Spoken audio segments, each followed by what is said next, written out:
Good afternoon, Bhargav. It's Tuesday, the 11th of July. Here's the heads up brief for today. For the Southeast Asia production, we covered 22 issues. In North Asia, we covered 8, and for Australasia and the Pacific Islands, we covered 7. In South Asia, we covered 18 issues, plus the major issues in Europe, Middle East, and Africa. Hey there. Thank you. Can we please move on to the major issues today? Right. So the Singapore-based United Overseas Bank has decided to shut down all military-linked Myanmar Airways international bank accounts by the 15th of August. All right, that seems like a pretty interesting move. Singapore seems to find itself in the midst of pressure from the West while also complying with some of the commitments to the ASEAN countries of non-interference. We'll see how this actually pans out on the ground in Myanmar as it tries to go closer to China and Russia. Yeah, we'll keep an eye out on this. In Thailand, the United Thai Nation Party and the Bumjathai Party said that they were opposed to the formation of any minority governments. This comes ahead of the parliamentary vote for the Prime Minister on the 13th of July, and right now it's seeming unlikely that the Move Forward Party-led coalition will be able to appoint the Prime Minister, and this has led to concerns of a minority government in power. All right, that's interesting. Thank you. And lastly, in the Solomon Islands, Prime Minister Manasseh Sogavare signed a police cooperation deal with China.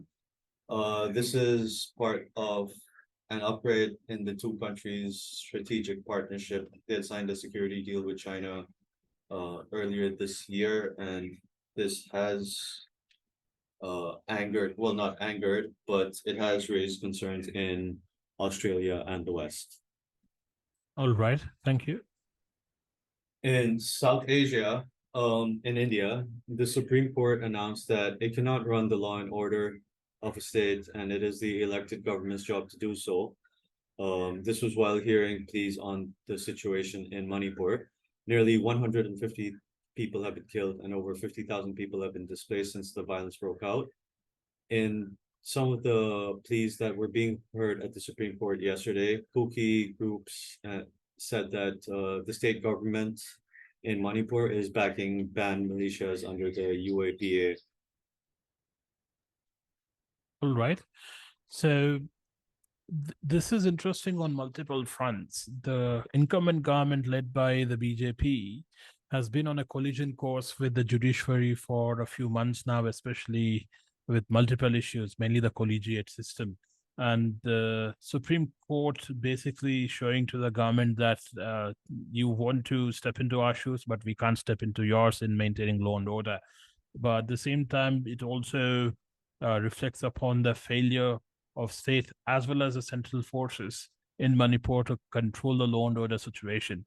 It is important to note that in India, the separation of powers between executive, judiciary, and the legislature has been quite strong, and it is nothing short of an inspiration across the developing countries, given the stability has withstood since 1947. So breach in such a separation and stability will only weaken the institutions at the center and at the state level, because the judiciary has largely been objective in deciding matters between state and the center. So the collision course between the incumbent central government and the judiciary is not a positive outcome, neither for the citizens nor for the businesses. And such a stability has also benefited the business environment across the board. Right. Yeah, definitely.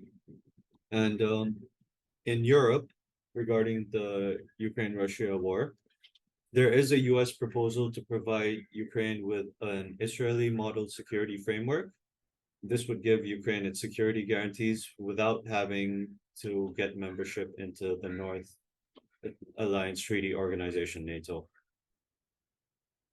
It'll be interesting to see how the so-called Israeli model or Israeli security model will look like on the ground in Ukraine, because they're two completely different countries with very, very different characteristics.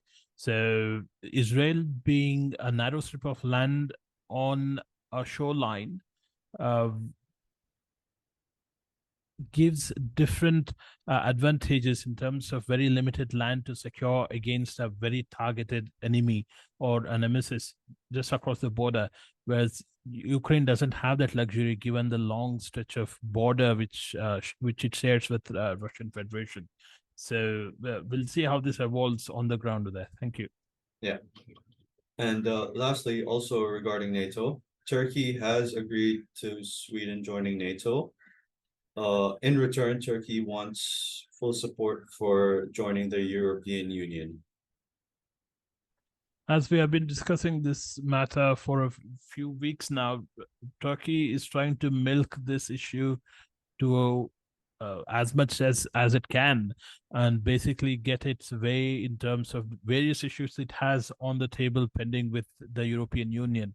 Now, a big question mark here is, why does Turkey want European membership when Europe itself is in crisis, economically speaking? And Turkey is probably better off standing outside the European Union, not be bound by some of the stipulations which come with the European Union Court of Justice or human rights, while it's in a very difficult neighborhood in the Middle East. So something to look forward to. But at the same time, uh, Sweden's accession to NATO may not be a very positive sign given the tense atmosphere in Eastern Europe. Great. Yeah. That's the brief for today. Bhargav, anything else from you? Nothing further from my end of that. Thank you.